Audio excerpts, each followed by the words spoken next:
Good morning, viewers. Welcome to Frankly Speaking with Vibhuti Jha. Today is a very special day for me. And it is a very special day for me because I have a group of people with me, three of them, who are deeply involved in computer education for children in schools who are poor, who can't afford computer education.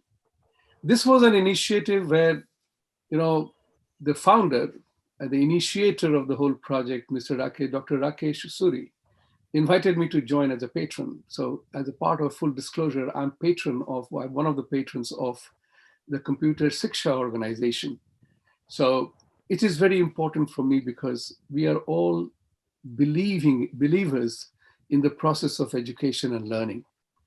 And computer is the modern tool which has brought about a significant revolution in which we relate, interact, and communicate with each other. Just think about it.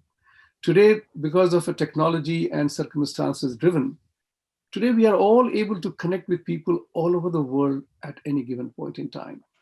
The whole universe opens up the moment we open up our little instrument, right?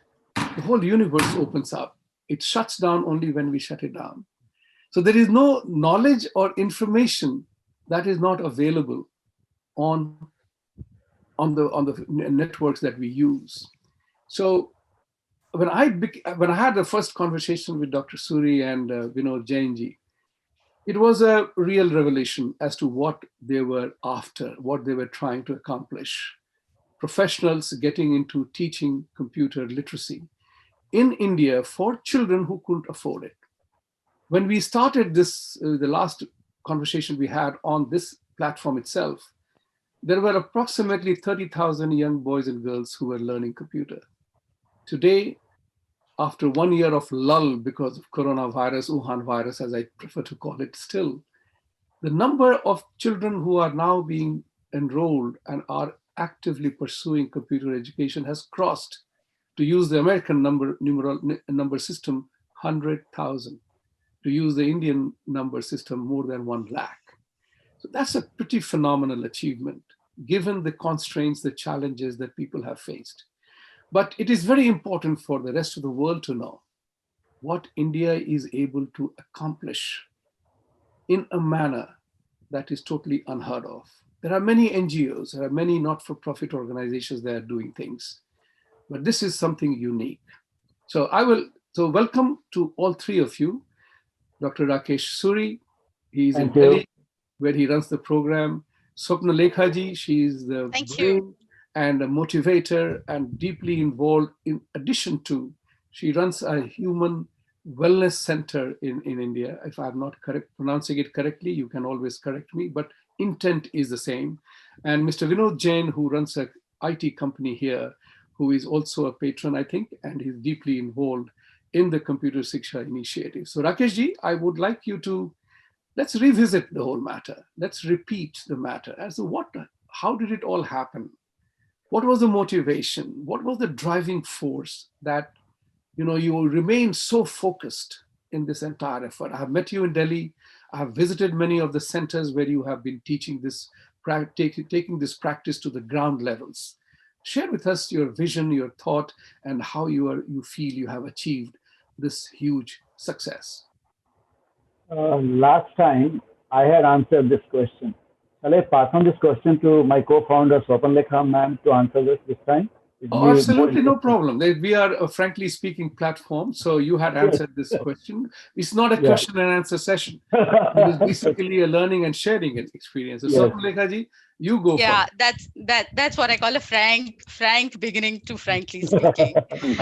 So even I would tell you that most non-profits and non-governmental organizations have a story which tugs on to your emotions. We don't. Ours is one which tugs on to the intellect, probably. So I'll go back to telling how it all started. Dr. Rakesh Suri had a very successful inning in the corporate world. He stepped out as a CEO of DCM Technologies. I headed HR for SAS in India. And both of us are incidentally also teachers. So we met at a management campus, and that's how we became great friends. And Dr. Suri had this in his bucket list that he would want to do something for the community at large.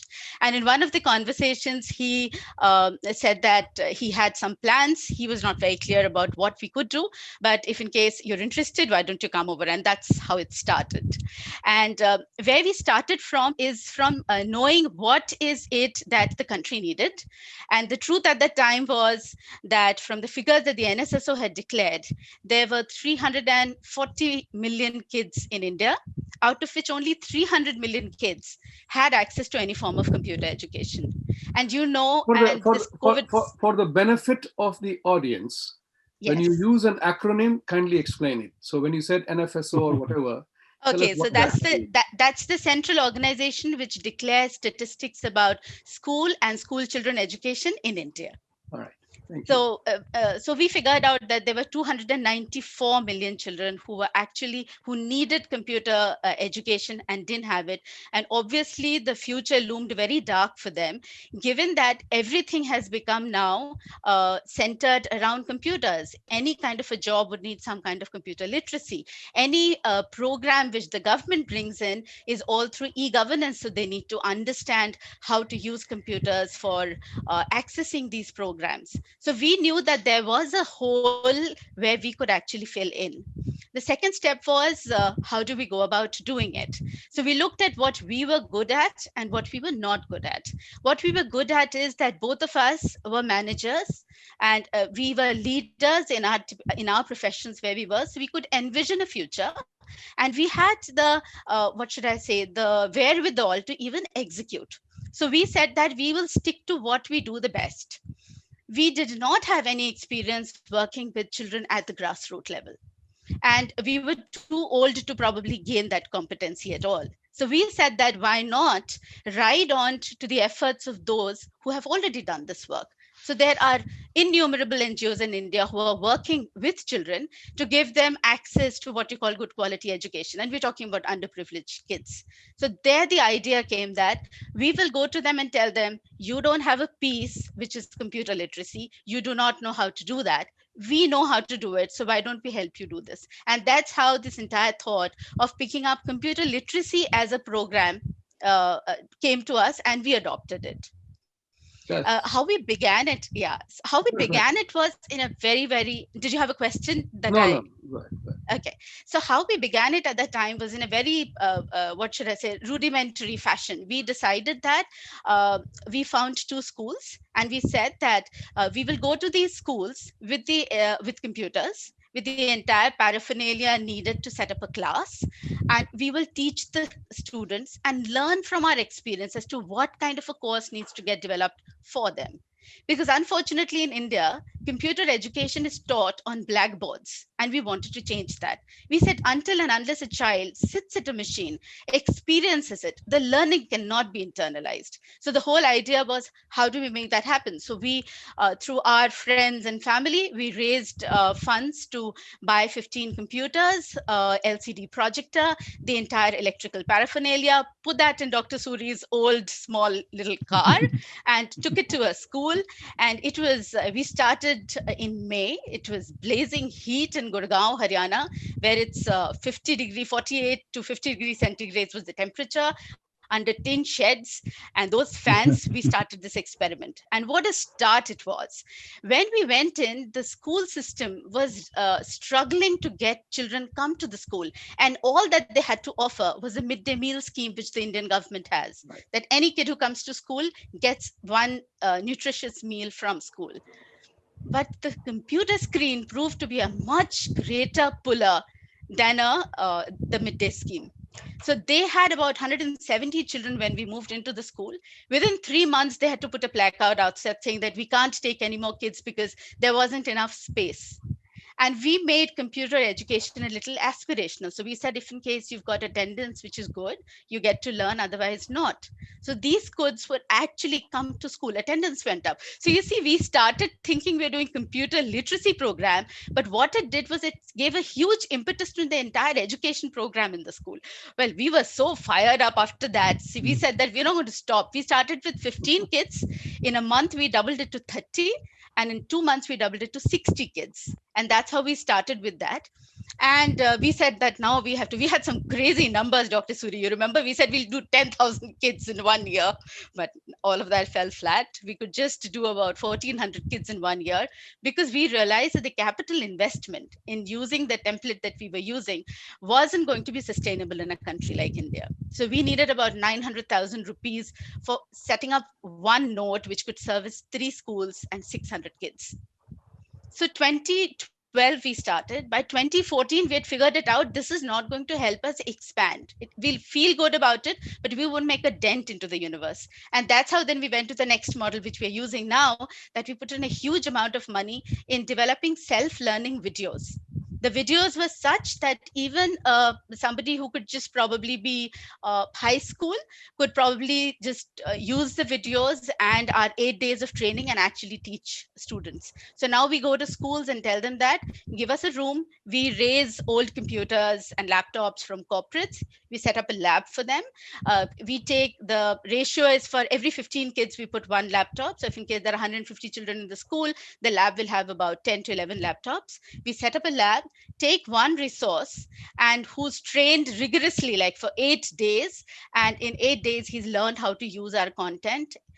We've got manuals, which are absolutely idiot proof. And there's always a call center of our boys who are there waiting to take any questions that these teachers might have when they are teaching. And with that new model, things changed a lot. And you know how it is that from 2012 to 2014, we were 1,200. Then every year we tripled. And till now we are, it's barring 1 year where we doubled. Then we didn't stop to it. We went back and looked at our processes again. Great success story. And you know, it is very important to point out from my point of view that both of you used the managerial skills and used your education and learning to make it not only efficient, but effective. So congratulations to both of you and the entire team for having done that.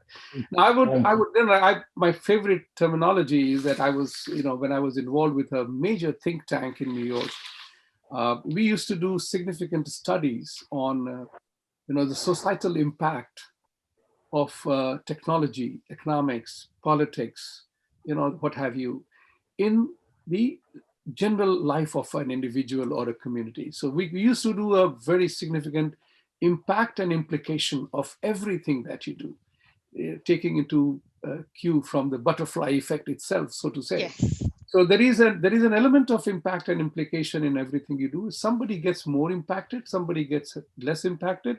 Implications for some are more, somebody less. Considering that element, Vinodji, can I come to you and request you to share your thoughts that such a particular program, such a focused program on providing computer literacy and education to underprivileged children, what impact and implications you have witnessed that you would like to share with the people? Yeah, first and foremost, like, you know, like what is a computer literacy? And like even like in the US, everyone feels that, you know, everyone knows how to use computer. But the situation in India is totally different. There are about, like Swapna Lekhaji told us, about 300 million children who have not seen computer. So they do not know what is a mouse, how to use a mouse, what is a keyboard, why ASDF are arranged in like this, how do we operate or switch on computers, organize files, write a letter onto that, you know, write a paragraph, essay, Excel sheet, email, Google search. If you have an internet access with the Google search, you can learn a lot of things. So, you know, all of this is an essential part, and that is what is the computer literacy is. And the impact of computer literacy, first and foremost, as Swapna Lekhaji has told, is on the education itself. It motivates children to learn more, to explore even other subjects. So even if you want to learn math, English, Hindi, language, the computer literacy becomes the first thing which would help you learn other things. Right. Or like even after you go to the high school or even after that to the college, then like the homework and a lot of other things, the computers become kind of an essential. If you do not know how to operate a computers, it's very challenging. One, first for the education itself, and second for the employment. So it's not only like you need to become a programmer. Computer literacy is whatever job you do, which requires computers, you will be able to do it. So even a car mechanic operates computers and checks the car status, or like a plumber coming up, giving the quote, etc. They use computers. So the computer literacy is the most important thing. Computer literacy is most important. I totally agree with you. I learned computer by abandoning my fear, by playing games. Then you become familiar with the keyboard operation. One of the things that people always have a fear, at least during my time, that you did not know. Today, you know that you can't destroy the program, you can't mess up. Items get saved. So earlier, there used to be a fear the file gets vanished, and there is no way to trace it back. So computer has advanced a lot, the learning has advanced a lot, the infrastructure has developed a lot. So much so that the people are watching movies, and access to information is just about mind-boggling. But coming back to the impact and implication, and also the element that I began to believe that it also brings about a universality in learning. It cuts across social barriers. If you have the computer in your hand, whatever caste, creed, religion, faith that you may have, computer gives you that information about everything on the planet Earth. So access to information is remarkably key. So Rakeshji, this in 2 years' time that we met last and we talked about it, what were the challenges that you faced? What did you encounter apart from the issues that Swapnalekha ji alluded to, the infrastructure related things? So India is a challenging country. I've seen some of the schools that you took me to when I was visiting Delhi 2 years ago, and it was mind-boggling for me that with a tent, children were sitting under the tent in that blistering heat of Delhi, and they were learning. But I noticed a tremendous amount of enthusiasm in the children. That was something which I was really struck with, is that, wow, children have suddenly a tool in their hand which they did not have before. So share with us the challenges of implementation and how did you overcome those during this up to now? Let's put it this way. Okay. The major challenges that we have faced, first obviously remains the organizational challenge of raising amount of funds required, and second is number of computers to be bought for these schools, bought or get donated from various corporates. What happens is that in India there is something called CSR Act, and under the CSR Act, the corporate has a lot of funds available to give it to NGOs like us. Now, raising those funds and getting those funds from corporate requires a huge structure in the organization. It's just like selling in a corporate. You have to contact them, you have to convince them about your program, and then try to get some funds from them. Right. Apart from funds, the second most important is computers. Companies should donate their end-of-life computers to NGOs like us, because that's a costliest element of our service. To quote a figure, 80% of our expense today also is computers cost. We buy refurbished computers. So these are organizational challenges. Implementation challenges which you were talking about were many. First step we face is how to identify a right school. Now, what is the definition of a right school? That the leadership must be committed and must agree to accept our program and offer it to their kids. Now, it's not so easy for them, because we require one room to be vacated in a school which already has paucity of space. So we require one room to make a computer lab. Then we require school to offer us one teacher who will help run our program in that school, whom we will train obviously. So this becomes again a school's challenge. Then school has to electrify that room and provide all the electrical things so that we can set our computer inside. And they also have to buy a projector and a TV. These might look small things, but for a school to provide a room, vacate a room, provide electrical connections for in that room, provide a projector and a TV are very big things. And they take a lot of time to, deliver on this. So what happens is when we start, let's say corporate wants us to start our program in 10 schools. You'll be surprised that we, visit shortlist at least 40 to 50 schools to deliver a 10 school project. because we do not know till the last moment which school will be able to arrange all these things. So we talk to 40, 50 schools, shortlist 30, and in the 30 schools we tell them, you all are in a waiting list. Whoever comes first and completes these requirements, we will provide computers and start the course. So for a corporate, those 10 schools, whichever come first, we deliver, and the balance 20 schools become for next potential donor who will help us to provide. So it's a very complex thing. Earlier we used to get very annoyed with schools that, look, here we are offering everything free, and still they are not coming forward. Now we have become wiser. We have learned that they exist under tremendous challenges. They don't make profits. They have no money to pay salary. And now the more we're learning, more we're working with them, more empathetic we have become. So to just quote a figure, we have today 290 schools in our waiting list. 290. 290. Wow. And to serve those 290 schools, we have to arrange around 5,000 computers. And if we can't arrange those 5,000 computers, we have to raise around 6,000 rupees per computer. That means around 3 crore rupees. So we are committed to them that we'll find donors for them, because in our search we had told them that we'll offer this. So it's a big challenge we always have. And after the processes got strengthened in terms of course videos standardized, training to trainers standardized, next challenge was schools which are approachable only by a bullock cart.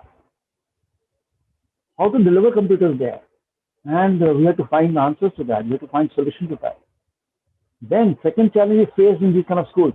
Tomorrow, out of 11 computers given to one school in this kind of situation goes bad, how does it get repaired? So what we did a very interesting thing. Apart from training these teachers how to deliver our course in 8 days, we also taught them how to repair hardware and software. And what they do is, WhatsApp works everywhere in India. So they use their phone and connect on a WhatsApp video to our CS helpline headquartered in Gurgaon, which operates from 9 a.m. to 5 p.m. Indian IST. And they show that this is what I'm doing with the computer. If it doesn't work, please guide me. So our team guides him until both of them realize that this computer cannot be repaired. And please understand, these teachers can repair 95% of the problems. So 5% problem, what happens now? Teacher declares, I can't do it. CS helpline says, yes, it cannot be done by the teacher. So we have tied up with a logistic company now. And we tell this logistic company, please pick up that computer. After our CS helpline says that it can't be repaired, they pick it up next day from these schools. And before they pick up, instruction goes to our refurbishment center to courier a new computer to this place without getting the computer back. Why? So that children do not lose much time. So within 3 to 4 days, the new computer is on the way and classes don't suffer. And that old computer comes back, which gets repaired and goes to some other school. So we have tried to resolve using technology all these problems, which are, I think, must be existing in other countries too, but they're more difficult in India. Oh, in India, you talked about the bullock cart part of it, that in the villages. So share with us, how did you overcome the problem of insufficient electricity, unless India is fully electrified now? We do not work with a school which cannot provide us electricity, because we have no solution for that, unfortunately. It's an important raw material. Yeah, that's a must. That's a qualifying criteria for a school. All right. But the reachability is not a qualifying criteria. We make sure that computers reach. It may take 6 days, it may take 7 days, it may take 10 days. That's not a problem. But WhatsApp video must work all over, because that's how they connect. All right. And so we have become more empathetic. So we take these cases of these schools to corporate and say, please help us. What we are finding is today we have 13, 14 corporate as our partners in India. We need to make this 100. Why? Because very interesting. If you want to increase from 1 lakh to 10 lakh, we need to raise $25 million in 3 years' time. And if we buy computers, if we were not to buy computers and somebody were to give us, the number of computers required is 72,000. if somebody donates 72,000 computers to us, we need to raise only $13 million. So current challenges have now become only one: funds and computers. Rest we have licked to a great extent. You have stated the essential truth: money. Money. Even God needs money, right? Yes. God may not want money, but people raise money for God in the name of God. Yeah. So funny part of it. So money is required, and the raw material is the product is the computer part of it. Share with me one thing which I'm quite familiar with: the CSR initiatives and programs in India.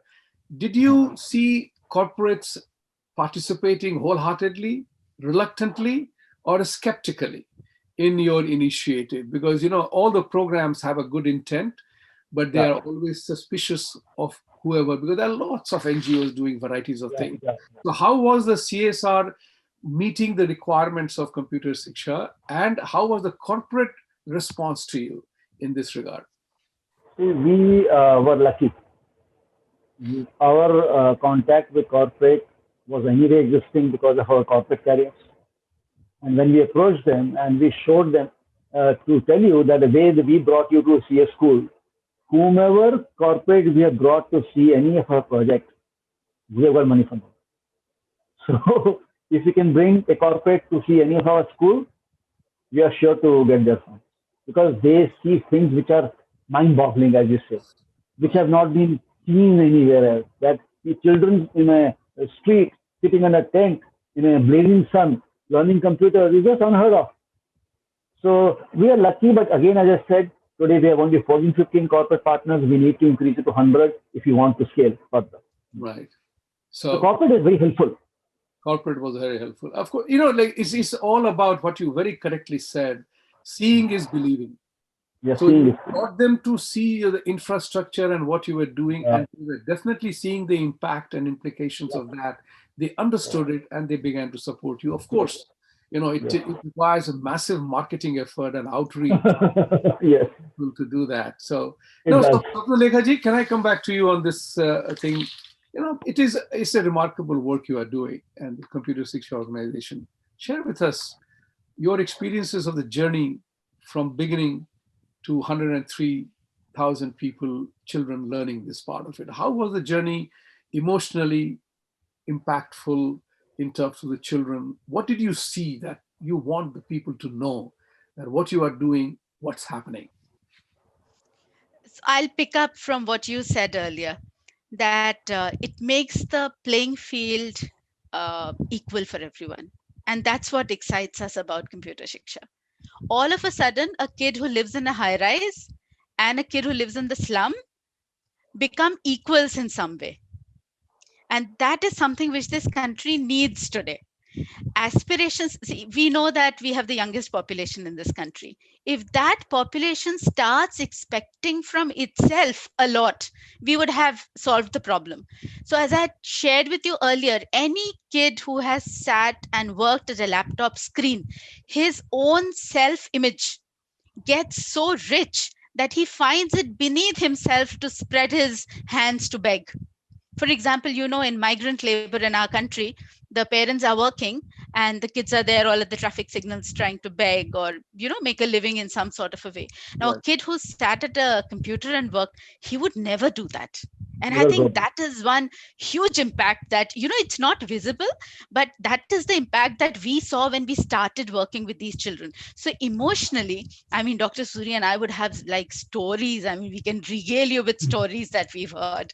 There was this one kid who would come to, pretty little kid who would come to school with 2 pigtails, and she used to look so cute, and she started coming with 1 ponytail, and we asked, like, what's the matter, you looked so nice with your 2 pigtails, and very shyly she told us that one of my stretch bands has broken, I don't have another one. Then you listen to these stories and say, here city kids are like throwing money on things which are useless and basics are not available. But the same kid, after she had done this, we asked her, so what do you want to make of your life? And she said, I want to become a lawyer. And after a few months, she was so confident, her whole posture had changed. So computer literacy is just not enabling them about using the computer. It's about changing the way they look at themselves. And I think that is so important. And when we go out to corporates asking for money, it's an unfortunate thing that people only look at, oh, but food is such a big problem. Why don't you solve the problem of food first? We solving one problem which is equally important, because it's like giving a fishing line to these kids to fend for themselves rather than asking for any food. So I think emotionally that's why we feel so connected with the cause, because we are so convinced that if this bit is done, then a lot of it would be achieved. The other bit, remember you said that education becomes available to them. So there are scores of organizations in our country who are creating content for education, which needs to be delivered on a technology framework. I mean, everybody needs a computer or access to an internet. We say that we are building the last mile of connectivity for children in this country, because we are doing what is the dirtiest. We go to the hinterlands, we are going to slums, we are going to villages, in schools which you can't even probably figure out that there's a school running inside, and we set up a computer lab. All of a sudden, if there's an internet connectivity over there, the world opens up to them. Then you can do Khan Academy classes or whatever you want to do, the world is yours. So I think one is the computer literacy program enables them to access the knowledge pool which is now available to people across the world. And I think that's what's the most important thing that we are doing. In terms of the journey, the struggles have been largely with funds. And as Dr. Suri said, one part of the funds is, yes, we need 6,000 rupees for every computer we bought. But now we are a large organization. And large organization capability building needs funding.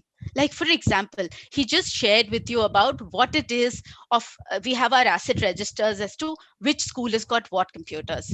Now, when they come back to us, some other computers gone in over there, we need an entire IT driven system. Right now, Dr. Surya has worked out a fantastic thing which is working on Excel. But the future can't be this. We need to invest money to put in a system which makes the process seamless, so that when we employ people, things happen with the same kind of efficiency without the kind of effort needed by one Dr. Rakesh Suri in it. So I think funds are needed not only for actually buying of this, for capability building of the organization also. I think we need money at this moment. And processes over these last 8 years have continued to become mature, and they have grown very organically, and they will continue to keep on challenging us with all kinds of challenges which appear in the implementation that happens. But at the core of it, as I always say, funds is what is actually the organization needs in a big way, because in terms of bandwidth we are there, but to implement that bandwidth you need money to do things. And you are spread out into so many states and so many schools. Yeah. It's just a question of a thought process that you could have done same number of schools in one state alone. But that would have created a regional imbalance, although it probably could have led to greater success. But I think I applaud that initiative actually, because by taking this effort to various parts of the country, you brought awareness about this learning process to so many. And through the process, everybody now becomes connected. So more than 300 schools in so many states, that is a pretty gigantic thing. Dr. Suri, what's the number? 548 today. 548 today, 16 states. Wonderful. And another thing, let me just fill in, since you said about that, we have our courses available in 5 more languages too. So we have Odia, Telugu, Tamil, Marathi, and Bengali also. Oh, so you are also bridging the linguistic gap. It's like, I always tell this to my American friends that, hey, when people talk about India, sometimes people talk about the greatest gift of England to India is English education. And I tell them that, hey, that's a rubbish data, because India was known as the golden bird with 26% of the world trade its life without English. So, don't give me that, that we have to be grateful to the British for giving us English language. I personally feel that, language is a very touchy issue. We are all very emotional connection with the languages. And I always say, I admire the British for one thing, that a ridiculous language called English, where they have no rules, there are no exceptions to the rules, there is no definition, there is no justification why NAKED is naked and BAKED is baked. They haven't come to the conclusion how to pronounce a word. So given that fact, we need to be more proactive on the language part. And I'm very delighted to hear that you're doing it in 5 different languages. So which is very powerful, because that's where a pride comes in, that I can do it. It's not that I have to know English, then only I can get that job. You can do it in your language, and that's a very powerful thing. So Vinodji is sitting in America. Everything is happening in India. How did you get involved in it, and what do you think can be done by not only Indians in America, but the corporate world in America? How can we reach to the various sectors of the community here to support an initiative which can easily be duplicated in any part of the world? Because it's all about providing children who do not have access to education. And believe me, this problem is also faced in America. Although America has everything infrastructurally available to them, it's a country of plenty.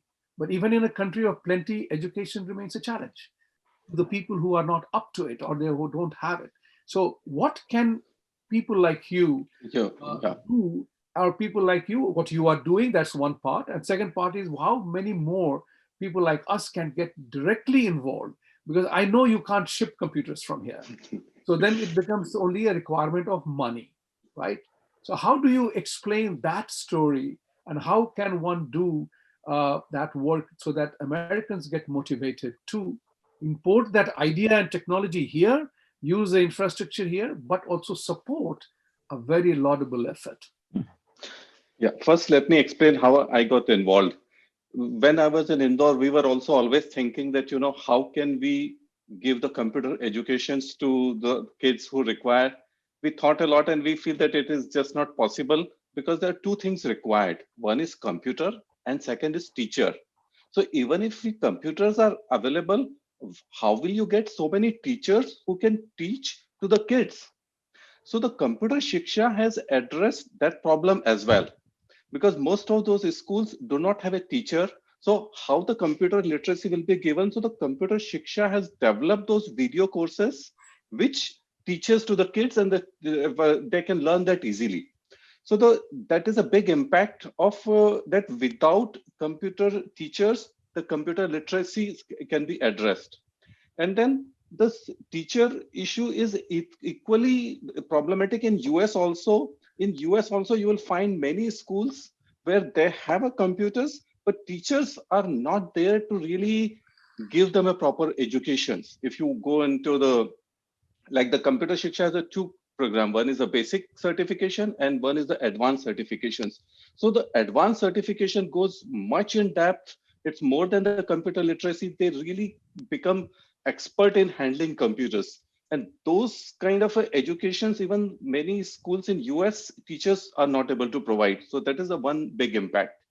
Second is, how do we get funds from the US? So the big problem I face when I talk to the friends, and the other thing is they don't even get that idea that what do you mean by that kids don't have a computer access. In US, 98% of school have computers and internet access. And as Swapna Lekhaji told, that in India, 300 million students do not even have seen the computers. So that is a big impact. Virtually the whole population of America, kind of thing. So the US, this last year, the problem is 17% students. So, literally 1 in 5 students, they do not have a computer or internet access at home. So they are not able to do the homework. They are not able to learn the lessons, because the US problem is more that computers are not available at home. In India, home is totally secondary. Computers are not available in the school itself. And that is where right now we are more is to educate them that, that's why we need the fund. So it's taking time, but that's where we are working on to inform everyone that need computers in school. Now, this brings to my mind another set of questions, is the fact that you mentioned about that we have to educate them. So what specifically have you developed a marketing plan or an opportunity to explain to the American corporations that they can, in addition to helping US children, it can be done in India and developing India, who is a partner of America in more ways than one. I don't go by the largest democracy, oldest democracy part of it, but democracy itself requires vibrant learning and education part of it. So have you come up with a plan or a design that we can reach the American corporates to eke out not a big number, but a financial support? It translates big time in India. So a dollar becomes 70 rupees in India, right? To give you a rough number. So how do we motivate them to support a democratic country? Because if that is important. There has a political element to it. And I want to say that since US is a biggest beneficiary of Indian talent, you know what I say to people, what a senator once told me, we love you Indians as immigrants to this country. You are hardworking, you are educated, you work hard, you are highly educated, you have family values, you take care of your children, you are least problem from the law and order perspective, and you don't ask for anything. So it's time for Indians to learn to ask, learn to demand, learn to make the pitch that is required. So your thoughts on that element, what needs to be said to the Americans that you are not only helping yourself, you are not only helping Indian children, but you are creating a future talent pool that will be assist to you. Yeah. On that, if you can throw some light. So till now, we were mainly going through the friends, and then through that approaching the corporate. Only recently we have hired a person, and we plan to do the proper marketing. So Rakesh can say more onto that initiative on that. All right. So Rakeshji, then the final question about this conversation would be, going forward, like we all have short-term, medium-term, long-term plan, right? So share with us, how do you wish to go about in the short run, in the medium term, in the long term, your ambitions in the next 3 years? Okay, we have quite a clear-cut plan for next 3 years, and that is to take our number of students from 1 lakh, that is 100,000, to 1 million, so 10 lakhs in 3 years' time. Now, having said that, if you see the figures which we require to support these numbers are quite large. We need to raise, to give the exact numbers, we need to raise $13 million if some corporate gives us 72,000 computers. So we need $13 million plus 72,000 computers to deliver our course to 1 million children in India. Mm-hmm. And if we could not raise those computers, hardware, and we had to buy them, then we'll require $25 million. Now, these figures look very large, but please remember when we were doing from 1,200 to 1 lakh, then also the numbers were very large. We didn't know from where the money will come. We did not know until the money came. Today also, we don't know how will we get $25 million, $13 million, or 72,000 computers, but we believe we'll find a way. And just 2 examples I heard from US particularly. Elon Musk gave $1 million to Khan Academy just 2-3 weeks back. And I asked a lady in US who was helping us, she was sales chief of a global IT company in US, that why can't Elon Musk give us also the money at least to start with? And I also heard about that McKinsey, Jeff Bezos' ex-wife. She distributed around $12 billion in around hardly a year. And I spent so much time and energy to find how to contact her office. I succeeded, and I reached that site, and the link said valid only for US NGOs. So I believe we need to find how to reach Elon Musk. I'm just giving a very extreme example, because if he can give $1 million to Khan Academy, we are the people who are the last mile people in India. Khan Academy cannot work in India if we can't deliver our solution. Khan Academy can ride on our work, but they can't do anything else. Because if kids don't have computers, how will they learn Khan Academy course? So now how to reach Elon Musk This is something we need to learn. How to reach corporate in US, we don't have experience. We are learning. But since we have started now working with this lady, we hope to break some corporate, they get some breakthroughs in US corporate. Vis-a-vis in India, we are doing quite well. We have identified at least 15 to 20 more corporates whom we would like to work with. We are approaching them.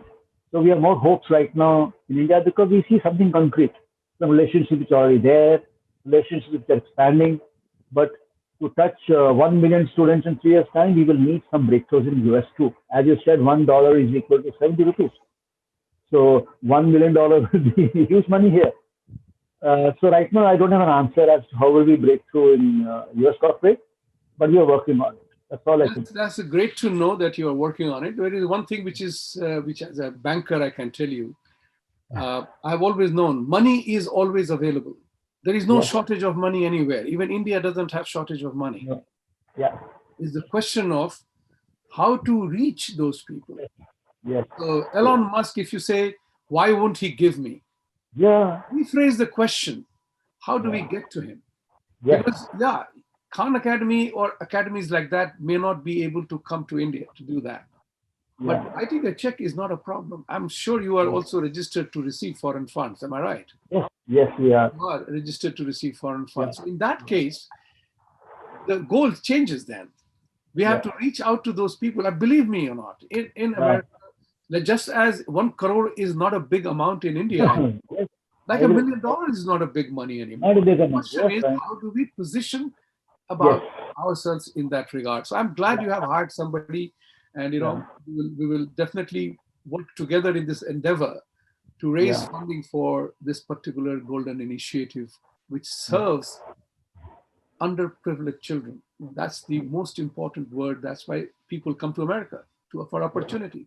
There is a joke going around always. India offers tremendous opportunity, and India has been an opportunity for a very long time. As the book goes about, that India never misses an opportunity to miss an opportunity. So that's something we have to dispel that thought. But my final thing would be here. It's a wonderful initiative.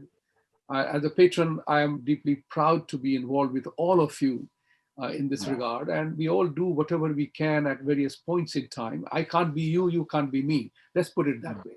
So, we all will support each other's intent. But there's a final question that comes to my mind from what I learned from Harry Potter. The rise of Voldemort. In the same school of magic, there was a villain who almost destroyed the whole infrastructure. So if I were to ask you this question to all three of you, and you can give me how do you make sure that you don't have a Voldemort arising in your establishment to take advantage of that? It has a funny side, it has a serious issue as well. So how do we know? How do you are teaching, you're enabling somebody, but how does the tool getting used so you can channel in the right direction? Whoever wants to take the first shot at it. If I could respond to that, my understanding of the question is, how do you make sure the essence, culture, spirit of the organization stays the way it is? And whatever one learns, he's not using for evil purposes. How do you? Yeah, I think the proof of the pudding lies in eating it. And I'll just recount to you an incident which has had a deep impression on me. That we had a program once a year, all employees come together and we reward and recognize whoever has done, speak about it, celebrate our successes together. And a thing which resonated with all employees was that one of them articulated it so well that I wish I could do this job without taking any money. It's sad that I have to take money to do this job. So the spirit of seva, which is there, is so deeply ingrained in everyone that I think that's become the DNA of the organization. And I'll tell you how this has been built. So if a school wouldn't call us and let us know that they were not working a certain day, and we would reach there in our car in the early days, Dr. Suri would wreak hell to the school saying that I am running an organization with money donated by people. You don't take us for granted on that count. That drives home a message that we value every cent which is given to us. And this then resonates with all people who work with us. So I think that's so deeply ingrained within the organization that nobody who has got any purpose other than seva would become a part of this organizations. And our attrition has been almost zero. We've not lost anyone till now. Our boys have grown from teachers as MCA students, Masters of Computer Applications. They were doing and came in as a part-time job, and today they have become program managers. So we have a set of people who believe in the vision and the culture of the organization. So I don't see a Voldemort coming anywhere around us at all. That's good. That's very good. Now, Yeah. talking about this, you have grown as much as you have grown. Rakeshji, tell me, how many people are involved directly, voluntarily, and who are contributing their time? How big is the organization now? We are today 21 people organization, full-time employees, and they are the best paid in the industry. We always maintain that. And we not only take care of salary, we also take care of their educational expenses. We force them to study more, and we monitor their marks. And we tell them if you score less than 60%, we will not pay you salary. So we do a lot of things for them to grow.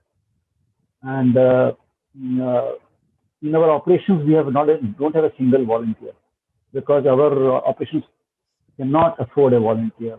We can't afford a person who will come someday, who will not come someday to school, or who will come someday or not come someday to run our helpline. And all of our jobs are very specialized. To give you an example, that to any job which we have today, it requires 6 months direct exposure to the job before he or she can learn as how to handle that job. And so volunteers are totally out of question in delivering these values. We have volunteers at senior level. Like I'm a volunteer, you are a volunteer. What's our job? To raise funds and resources for the organization. So volunteerism is at the top level. And the very interesting thing you will see and notice, and our donors don't believe initially, is that we have zero management expense. All our management is free. The salaries start only at the operational level. And you know that government of India, which is always worried about having very high admin costs in NGOs, would find our NGO in a total anachronism. So there's no admin costs. And our CA told us, you can't say that you have zero office rent, please put it in admin costs, because zero will be inviting a lot of inquiries. Let's put some admin costs. So we have huge number of volunteers who are at CEO, MD level, who are helping us to connect with corporate, raise funds and resources. But operational level, no volunteer. Wonderful. I mean, this is something which will be an eye opener for Americans to know that 100% of the funding goes for this specific project, and that you don't take 70% of that towards admin expenses, which most of the NGOs are bedeviled with, I have been involved with several NGOs, and I tell them, don't say you are working for free. There is a cost. Somebody pays for it. Let's put it this way. Everything needs money, everything costs money. So even if money sitting under the pillow is losing value because it's not earning interest. So the important part here is to recognize that element, that you are not incurring any cost in admin and every money goes directly to the purpose. So Vinodji, there is a challenge for you here from me and for us as the patrons of the organization. What ought to be our effort and what do you want to commit in public today? That, how much money you will raise and what needs to be done? I think that amount is fixed already for Vinod. We need to raise $25 million in 3 years' time. How is the hard people to do that? So his responsibility is over. So the main challenge is to to talk to and get the money from the organization like Elon Musk and all this. So that's where we are coming, is more educating these corporations and then getting funds from them. So educating the corporate in US is the challenge. We need to explain them, show them that the money is worth spending into this, and this is a very important cause for the India. So that's what is the main challenge, right? I have a very simple question here. You know, we came to know of Elon Musk giving $1 million to Khan Academy, and that's why we want to reach to him. My simple inquiry is, money is always available. Are we talking to the right people? So I would strongly suggest, I don't want to pin you on you, but as an organization, let's draw up a name of 15, 20 people who give money for education purposes. If you go to Bill Gates today, just because Bill and Melinda have a huge foundation, they will not give this money, primarily because they are not involved in it. So if somebody is giving money for climate change, if you go and say that I'm affecting climate change, computer education, you will not get any penny from them. So I would say that you and I and Rakesh ji and Swapna Lekha ji, we all joined together to draw up a list of 15 target companies. We know have the inclination to give donations and contributions for causes like this. Then we have a conversation. So that then we stay focused, then we go to the right person, and then we know this is who we are, this is what we want to do further, help us, support us.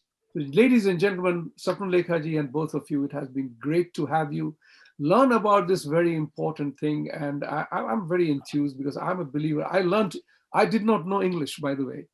Till 12th grade in Bihar, I studied English also in Hindi medium. I decided to learn English because it was the most stupid language in the world. I say this respectfully, because it has no head and tail. The language has no head and tail. Thus, it made itself globally famous. It's the lingua franca of the world. Why can't we make computer education as our goal to make it global? And I'm 100% sure India has its own big needs, but the idea can be taken to Indonesia, to Mongolia, to Colombia, wherever. So let's kind of work on the idea of computer siksha and computer education to take it forward. Thank you very much for being here. Thank you, viewers. You have heard something outstanding. So learn more about it, contribute in any which way you can, and let the effort be successful to help the needy children in India. Thank you. Have a wonderful weekend. Thank you so much. Thank you for having us over.